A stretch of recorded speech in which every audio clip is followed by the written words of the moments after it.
Hi everyone and welcome to Johnny How To. Today we're going to take a quick look at transfer modes, explain what they are, and how we can use them to layer in all kinds of nice detail in our Photoshop compositions. So in this case, I have the classic Nirvana album cover for In Utero. If you want to follow along and use the same image or a similar one, just go ahead and Google image search Nirvana In Utero album cover. That should pop right up. You can grab one of the lighter versions, darker versions, it doesn't really matter. And of course, you can use your own imagery and just kind of experiment on that as well. So as far as the actual images I'm going to be using for the transfer modes, you can create a lot of these on your own, and that way you can take complete ownership over your imagery. So for instance, just a crumpled piece of paper, take a photo of that with your smartphone, and you have this texture. Some vines that I had taken a photo of a number of years ago, this could be used as a texture on there as well if you use the correct transfer mode. One that I like is this starburst right here, or sunburst, whatever you would want to call it. This is kind of this will suit itself or lend itself well to this context of this album cover as well. So I'm going to go and chop this up a little bit to keep the running time down. Let's go and talk about what transfer modes are and how they work. So I'm going to first just drag up this piece of crumpled paper. I'm going to go ahead and in the newer versions of Photoshop, just go ahead and click and drag and it'll automatically scale uniformly. I'll go and position it and press enter to commit the changes. Now, this is where you actually select your transfer mode right here. If I go ahead and just click down on this, you used to have to go through these one by one and try and find the one that you liked. Now you can just hover over the name and it's automatically going to give you a live preview of what it's going to look like if you choose that, which is a really, you would think that's a very small change, but it actually saves a lot of time and you're able to preview things without having to take all the time of click, nope, click, nope, click, nope. You're just able to look really quickly. So let me talk about briefly what transfer modes do, just so you have a general idea. So basically, when you choose a layer and you choose a transfer mode, it's applying some type of mathematical equation and how it's going to combine on top of or with all the layers below it. So right now I have this paper texture, I have the transfer mode set to multiply, and what it's basically doing is it's taking, say if we look right here, it's taking the pixel value right here and multiplying it by the same pixel value that it has right here. So let's say this had a value of 0.5 and this had a value of 0.2. It's going to multiply those values together and that's going to be a result. So multiply, I happen to know what the math does. Do I know what the math does for all these? Definitely not. Do you need to know all that? Definitely not.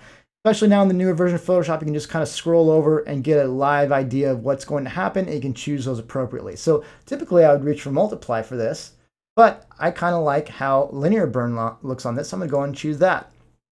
Now, I don't like how the angel is getting darkened down here, so I'm going to go and do Command or Control 0 to zoom in 100% to our screen workspace. I'm going to add a layer mask on this paper texture. I'm going to go ahead and just paint away with, I'm going to use my brush, paint with black. I'm just going to paint away some of the effect this is having on it. So I'll go and have the opacity about 72, and let's go ahead and paint with a soft brush. I right click to get to this menu and I can adjust the size, or I can use the bracket key to adjust the size. I'm going to paint away some of the effect this paper layer is having on my angel here, so I can have the detail of her pop a little bit more.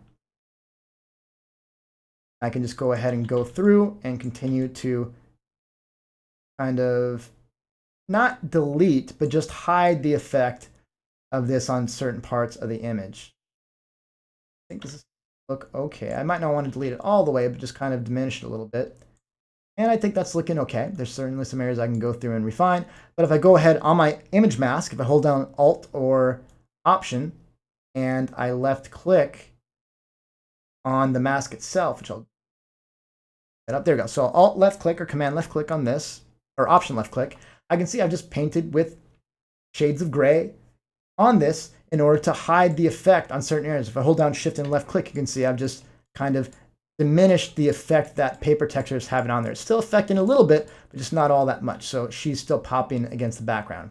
But now we have this great, nice paper texture that's really making this album cover look a lot more beat up. In fact, I feel like it's on there a little bit too heavy. So on this paper layer itself, I'm going to go ahead and turn on the opacity a little bit just to blend in a little bit more so I have room for more texture. Next one I'm going to drag in is this sunburst or starburst. I'll go ahead and do Control minus or Command minus to zoom out a little bit. And since the album name is In Utero, I'm going to go ahead and place that relatively accordingly. I'm going to go ahead and probably use one of these transfer modes right here. So probably either darken, multiply, something of that nature. So I'll go ahead and select the layer, use the drop down. I can get a live preview of what this looks like. This is a little bit of a cleaner look, whereas this has more variation. I think this is maybe a little bit too distracting, so I might stick with just multiply. So some of these other ones look pretty cool as well. I'll go and just stick with multiply. And I'm going to turn down the opacity because I feel like this is a little bit too strong. And I don't really, again, want it to appear on top of her. So I could go ahead and repeat the same process and paint a mask for this area. Or I could just borrow this. So I'm going to Alt left click on this. I'll do Control A or Command A to select all. Select all. And then Control C or Command C to copy. And now since I have that, I can go ahead and create an image mask. Alt left click on this, and you can see it's just white right now, meaning that the starburst is going to show up everywhere. But I'll just paste, Control V or Edit Paste, that mask on there. Oh, it looks like I got some up here. And now I didn't actually have to redo that for the starburst, so now it's not showing in there. So the lines are still leading in to the album name, or at least the album name subject matter, but now I have this kind of working the way that I want. And again, I can go ahead and adjust the overall opacity to it looking the way that I want as far as strength and things like that. But there we go. So this is kind of starting to look what I want to shoot for. So again, you can go through and add all kinds of other little bits and pieces to add more texture. So for instance, maybe I'll drag this guy in here and I'll go ahead, just press enter. And I'll go ahead and set this to one of these transfer modes. So let's see. Funny, I always go to multiply. Let's try something different. Well, let's just say I wanted a little bit of color burn.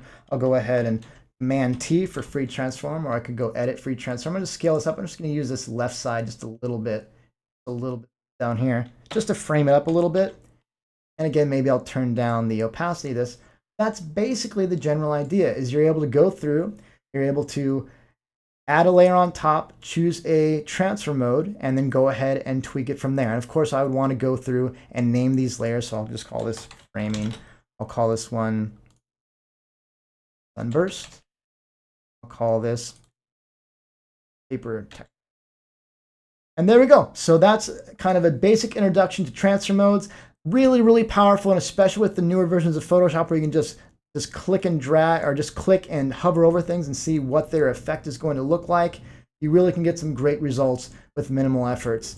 And so thank you for watching. Please subscribe, and I'll see you in the next